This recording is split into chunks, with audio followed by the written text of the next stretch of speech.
Well, howdy there, Internet people. It's Belle again.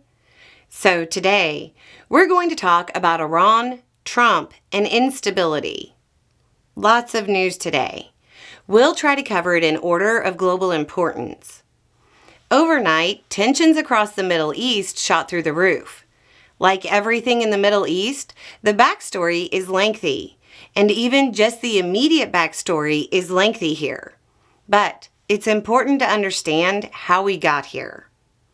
Back in 2015, the United States and Iran, along with most major powers, agreed to a deal which limited Iran's nuclear program.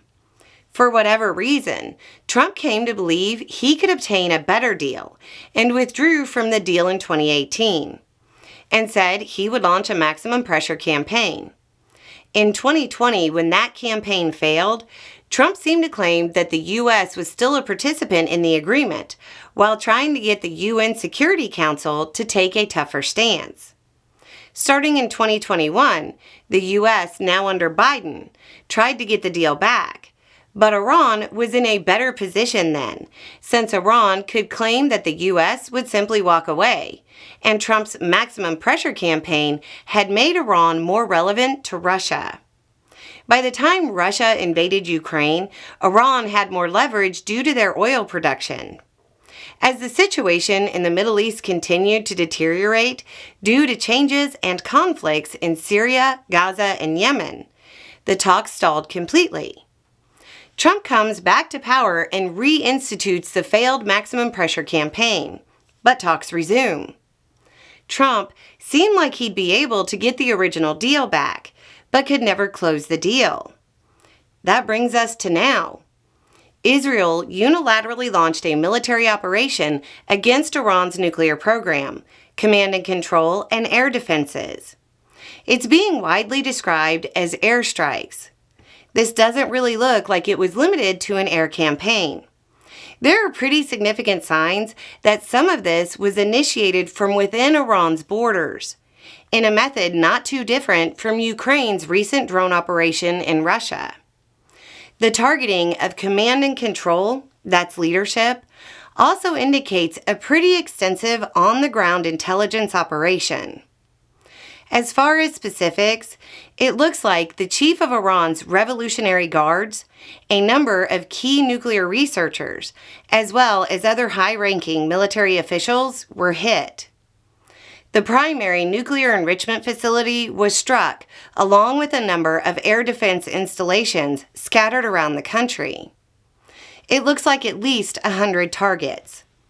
An odd thing that might indicate that this isn't over is that as of right now, 2 important nuclear facilities were not struck. Given the wide scope of this, it seems unlikely that Israel elected not to strike them. Iran countered with about 100 drones heading to Israel. Early indications are that they were intercepted.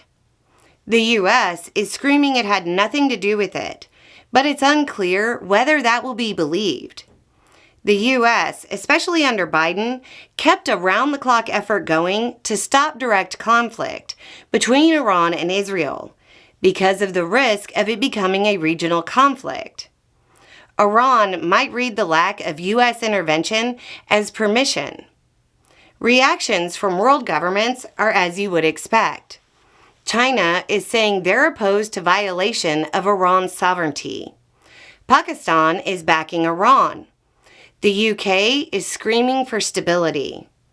Australia and New Zealand are both down there like, could you not? And stressing the risk of miscalculation. Most Middle Eastern governments are lining up to condemn Israel's operation. Even Saudi Arabia, which is a regional competitor to Iran, condemned it and deferred to the international community. There's a pretty high risk of this spiraling into a regional war. Major economies are likely to apply pressure to cool the temperatures. But without U.S. leadership and no clear successor, there's no telling how successful those efforts will be. Anyway, it's just a thought. Y'all have a good day.